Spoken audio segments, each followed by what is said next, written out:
Hi,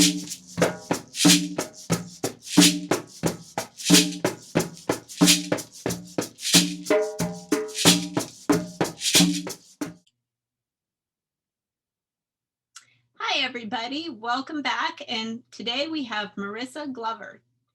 Marissa, why don't you tell us a little bit about yourself? Well, I am a writer and an editor, Mhm. teacher, speaker, a mom. So, and not all in that order, but sometimes all at once. I teach. I'm on full-time faculty at St. Leo University in Florida, where I teach literature classes, humanities, and public speaking, along with writing, lots of writing classes, including academic and professional writing. Before academia, I worked as a professional writer and editor for over 20 years. And I am also currently the co-editor for Orange Blossom Review and a senior editor at the Lascaux Review.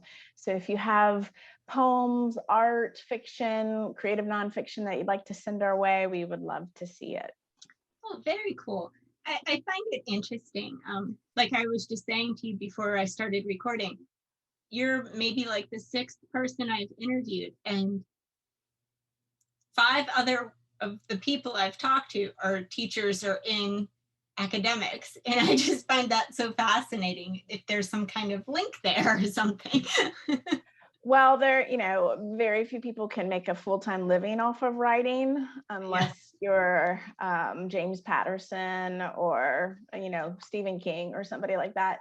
So a lot of people who are writers tend to have an MFA, Master's in Fine Arts degree, where they went and Mhm. learned about writing and then, of course, translated that into a full-time teaching job. I don't have an MFA.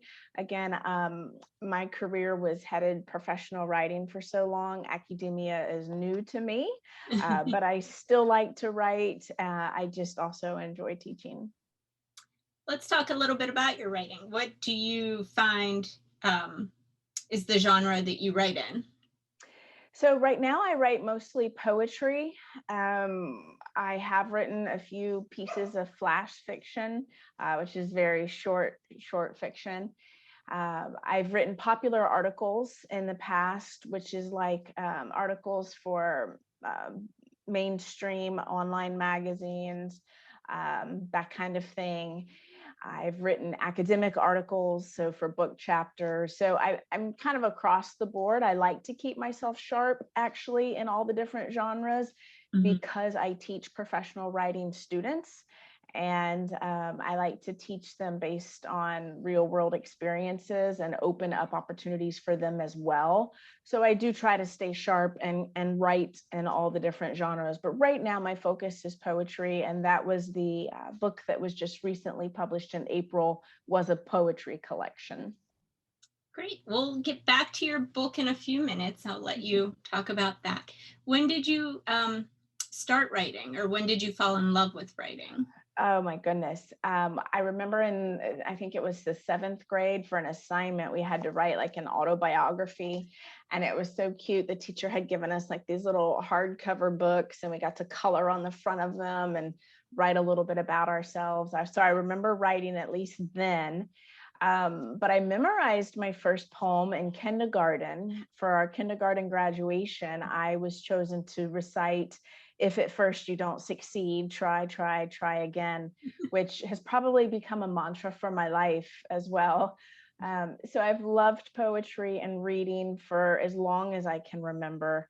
I took a creative writing class in high school, and it kind of makes me laugh because, we were supposed to write a poem a day in our little journals and then turn them into the teacher, and she'd give us feedback. And one day I opened my spiral, and her feedback was, maybe stop writing love poems and try something more metaphysical, maybe about nature. So whenever I do poetry readings and I do a love poem set, I always dedicate those to her.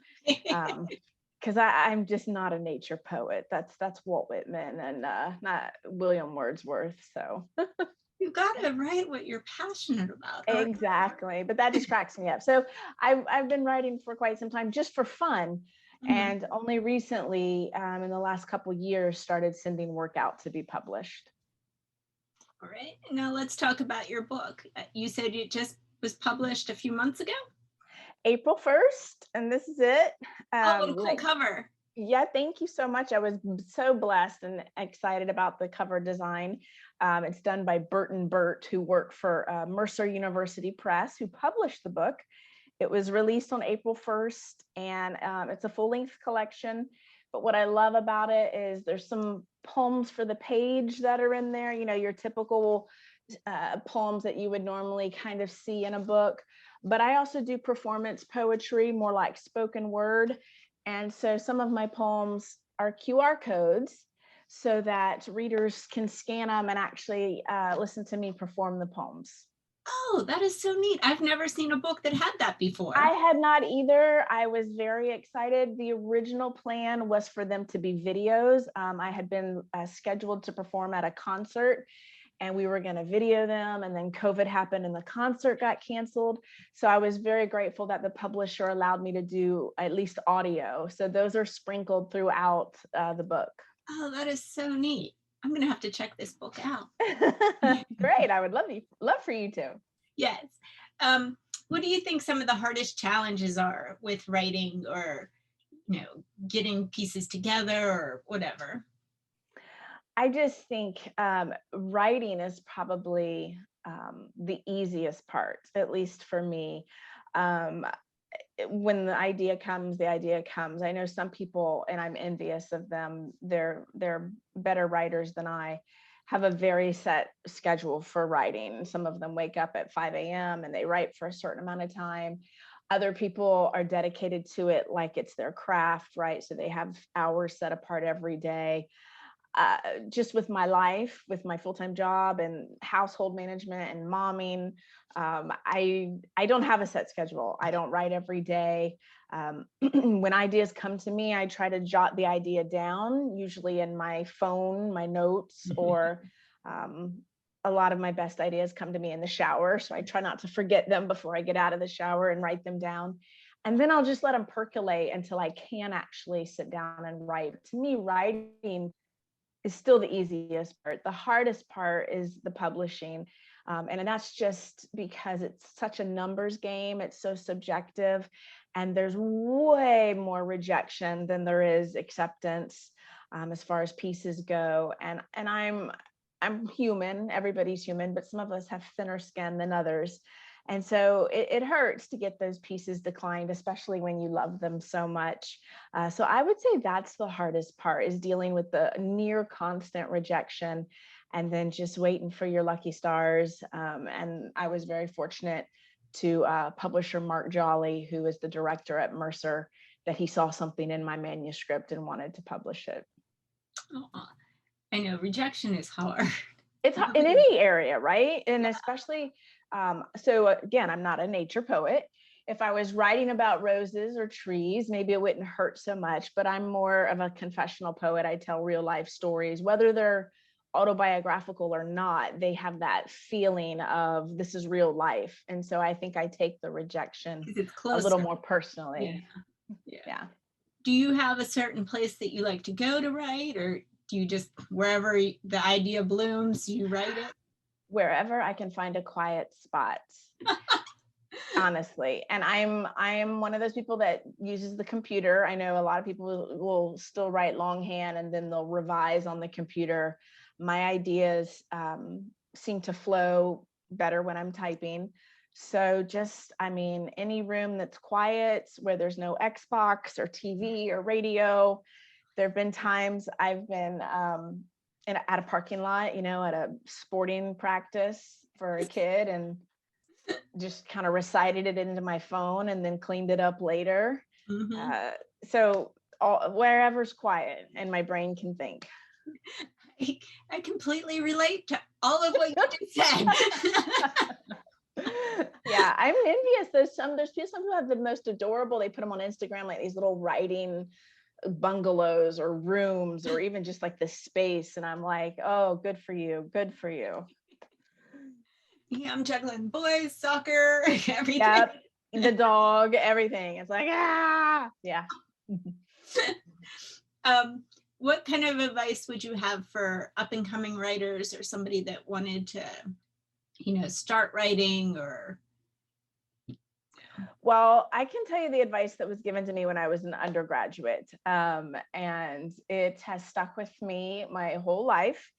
So I was around the age of 21. I was getting ready to graduate, and we had a writer in residence who's quite famous, even more famous now, but his name is Dana Joya. And he came and taught to us for a semester. And he told all of us to read 3 times more than we write. And I have remembered that. And then he also told me to go live life.